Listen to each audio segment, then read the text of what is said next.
ഭാനുവേ, ഓണത്തിന്റെ അവധി കഴിഞ്ഞ് ഇന്ന് സ്കൂള് തുറക്കുക. നിന്റെ ഓണപരീക്ഷയുടെ പേപ്പറൊക്കെ ഇന്ന് കിട്ടും. പിന്നെ ഒന്നുകിൽ നീ നല്ലോണം പഠിക്കണം, അല്ലെങ്കിൽ നീ വല്ല സോഷ്യൽ മീഡിയ ഇൻഫ്ലുവൻസറോ അങ്ങനെ എന്തെങ്കിലും ആവണം. എന്നിട്ടേ രക്ഷയുള്ളൂ. നിന്നെക്കാട്ടി 10 വയസ്സ് മൂത്തതേ ഉള്ളൂ റെന ഫാത്തിമ. അവള് ബിഗ് ബോസിലെത്തി. അവള് 400K ഫോളോവേഴ്സ് എങ്ങാണ്ടുണ്ട് ഇൻസ്റ്റാഗ്രാമിൽ, കേട്ടോ. അപ്പേ ഞാൻ പഠിക്കാനുള്ളത് ഞാൻ പഠിച്ചോളാം. അപ്പയുടെ കാര്യം നോക്ക്. അങ്ങനല്ല മക്കളെ ഞാൻ പറഞ്ഞത്. പഠിച്ചിട്ട് മാത്രം കാര്യമില്ല. നമ്മളെക്കാട്ടി മറ്റേ മൂത്തവരുടെ കാര്യമൊക്കെ നോക്കണം. അവരൊക്കെ ഒരു ലെവലിലെത്തി. അവരെ മാതൃകയാക്കി നമ്മൾ മുന്നോട്ട് പോകണം. അപ്പേക്കാട്ടി 10 വയസ്സിന് ഇളയവരൊക്കെ കളക്ടറും വക്കീലും ഒക്കെ ആയി.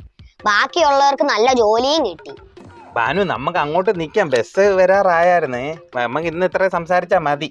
എന്തായാലും പറഞ്ഞു തുടങ്ങിയതല്ലേ, മൊത്തം പറഞ്ഞിട്ട് പോയാ മതി. വെട്ടിയോര് പറഞ്ഞ മഹത്വത്തിന് അപ്പ മറക്കല്ലേ. മത്തം കുത്തിയാലേ അവക്കാടോ മുളക്കത്തില്ല. ഞാൻ പോയിട്ട് വരാം. വെറുതെ രാവിലെ അവളെ ചൊറിഞ്ഞ് വാങ്ങിച്ച്